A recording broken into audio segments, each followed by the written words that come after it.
Nous c'est le club de kayak de Pontarlier. Alors on est venu à la finale N3 de... Non pas la finale, à la N3 d'Épinal. Il y a pas mal de clubs qui viennent des 4 coins, on va pas dire de la France, mais de la région Est. On a qu'on fait 6 heures de route pour venir. Il y a Bourg-Saint-Maurice, il y a Oyonnax, nous on est de Pontarlier, je l'ai déjà dit. Et derrière tout ça, demain on a les qualifications le matin. Et après ces qualifications, il y aura une finale A et une finale B.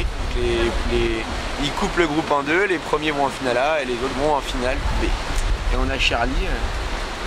Moi je suis l'athlète entre guillemets moi je cours demain et puis voilà, je pars le dernier dans cette catégorie kayakom. Donc voilà, on s'est tous préparés, tous ceux qui sont là, ils sont entraînés pour chaque compétition. Bon ben voilà, là pour celle-ci c'est à Épinal et puis on verra bien au niveau de la qualification et puis on verra après en finale si on peut aller encore un peu plus loin.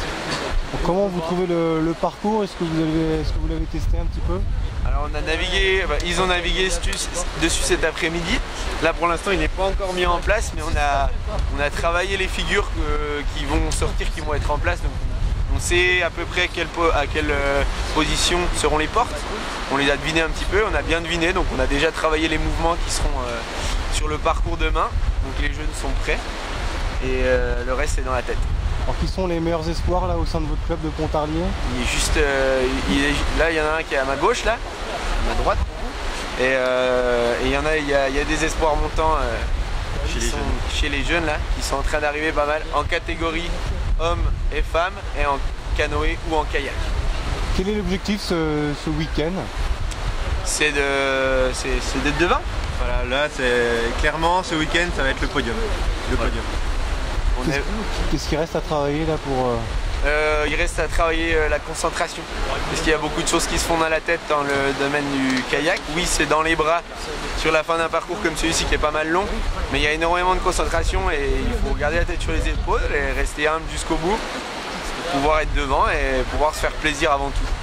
C'est un peu la reprise de la compétition là, au mois d'avril, c'est ça? C'est la première ou pas? C'est pas la première. Deuxième, on est déjà à la deuxième N3 et il y en a 4 au total. Ouais, est-ce qu'on suit avec attention ce qui se passe du côté de Pau? Parce que j'imagine que tout le monde se connaît dans le milieu du kayak. Alors tout le monde se connaît et il y a des Pontisaliens en lice. Il y a des gars qui sont là, il y a des gars qui sont présents, ils s'entraînent là et on espère les voir en équipe. Et pourquoi pas un petit peu plus loin, parce que au fond de la tête de tout le monde il y a Rio 2016, les Jeux. Alors il y a beaucoup de monde et il y a très peu de place, donc il faut y aller. Et certains sont déjà partis en plus pour les championnats du monde qui se passent en ce moment à Rio. Donc on a quelques copains et on les encourage déjà. Ils s'encouragent.